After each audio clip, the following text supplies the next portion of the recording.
Hello everyone, welcome to my channel. ఈరోజు అయితే నేను క్రిస్పీ పన్నీర్ ఫ్రైడ్ రైస్ అయితే మధ్యాహ్నం లంచ్కి అయితే ప్రిపేర్ చేశానండి. చాలా బాగుంది.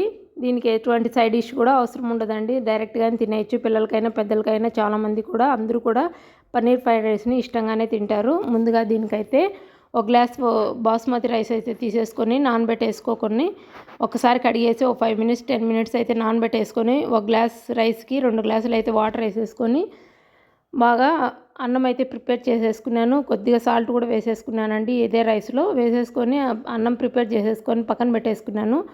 అన్నం కొద్దిగా ముందే తయారు చేసి పెట్టుకున్నట్లయితే బాగా పొడి పొడిగా అయితే ఈ విధంగా తయారవుతుందండి. తర్వాత అయితే పన్నీర్ని ప్రాసెస్ అయితే మొదలు పెట్టేసుకున్నాను.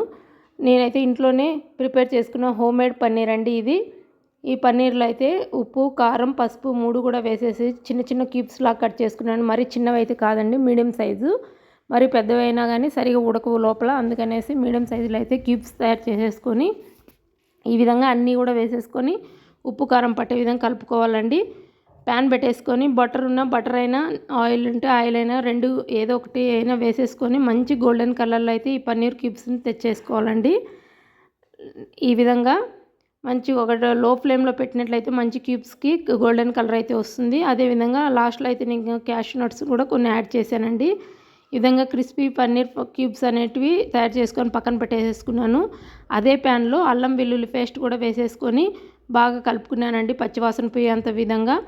తర్వాత ఈ ప్లేస్లో అయితే క్యారెట్ మాత్రమే వేసానండి నేను. ఈ ప్లేస్లో మీరు క్యాబేజీ, అదేవిధంగా క్యాప్సికమ్, బీన్స్ ఏవి ఉన్నా కానీ మనము సన్నగా కట్ చేసుకొని అయితే దీంట్లో అయితే యాడ్ చేసుకోవచ్చండి. అదేవిధంగా ఒక ఆనియన్ కూడా వేసేసుకొని మంచిగా ఉడికేంతవరకు అలా వేయించుకున్నానండి. తర్వాత ఒక 2 అయితే పండు మిరపకాయలు కూడా 2 కట్ చేసి వేసేసుకున్నాను. తర్వాత వీటన్నింటి వేగడానికి కొద్దిగా సాల్టు, కారము, ధనియా పొడి, అదేవిధంగా గరం మసాలా, కొంచెం క్యూమిన్ పౌడర్ అయితే వేసేసుకొని బాగా ఈ ఆయిల్లోనే ఈ విధంగా తిప్పుకుంటేసానండి. తిప్పుకున్నట్లయితే మనకు కొద్దిగా గ్రేవీ లాగా అవుతుందండి. అలా గ్రేవీ లాగా తయారైనటువంటి దాన్ని మనము ఇంకా రైస్ అయితే ఆల్రెడీ రెడీ చేసి పెట్టేసుకున్నాం కదండి ముందుగా.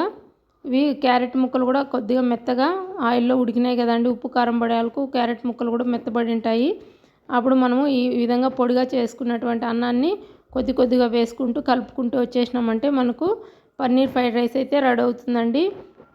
ఈ విధంగా అంతా కలిసే విధంగా అంతా కలుపుకోవాలండి.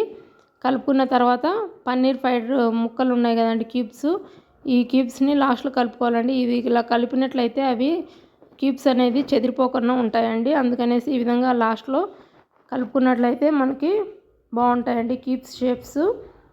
ఈ విధంగా కలుపుకున్నట్లయితే చూడండి మనకైతే పన్నీర్ ఫ్రైడ్ రైస్ ఫైనల్గా అయితే రెడీ అయిపోయింది. Thank you for watching. ఈ వీడియో మీకు నచ్చినట్లయితే please like, share and subscribe. మరిన్ని వీడియోస్ మీకోసం.